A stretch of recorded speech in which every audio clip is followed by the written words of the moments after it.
வணக்கம் நண்பா. இந்த ஓன் வாய்ஸ்னாலே எப்படின்னு நினைக்கிறீங்க? மதுரை மதுரை மதுரை மதுரையை தான் பெருமையாக பேசுவோம் அப்படின்னு நினைக்கிறீங்க. ஸோ அப்படிலாம் கிடையாது. இப்போ நான் அந்த கேரளா அளவில் வர்க்கலா பீச்சுக்கெலாம் வந்திருந்தேன். உண்மையிலே சொல்கிறேன், அந்த கேரளா பசங்க காஸ்டியூமு வேற மாதிரி.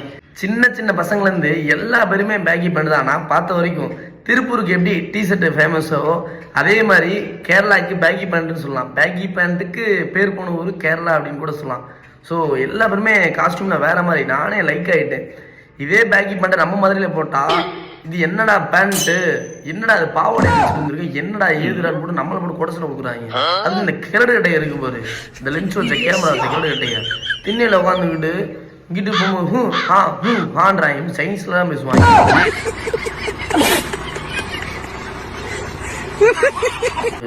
எப்படி சொல்ல தெரியுமா, ஒரு பீஸ்ஃபுல்லான ஒரு இடம்னா கேரளா அப்படின்னு சொல்லலாம். காசு எத்தனை லட்சம் கொண்டு போனாலும் அது வந்து பத்தவே பத்தாது. ஸோ அந்த மாதிரி சுற்றி பார்க்க அவ்வளோ இடங்கள் இருக்கு. உண்மையிலே கேரளா வந்துட்டு ஒரு பெஸ்ட் பிளேஸ் அப்படின்னு நான் சொல்லுவேன். ஒரு சின்ன மன வருத்தம் என்ன அப்படின்னு பார்த்தீங்கன்னா, அந்த கேரளா பொண்ணுங்களாம் இன்ஸ்டாவில் பாட்டு பாடி வீடியோ போடுதுங்க. செம்மையாக அந்த வாய்ஸ் தான் கேட்கும்போது அப்படியே நமக்கே ஒரு மாதிரி இருக்கும். அந்த மாதிரி பொண்ணுங்களை ஏதோ ஒரு பொண்ணுங்களோட பார்த்துடலாம் அப்படின்னு நினைச்சேன். நம்ம மூஞ்சி எழுதி வைக்கல.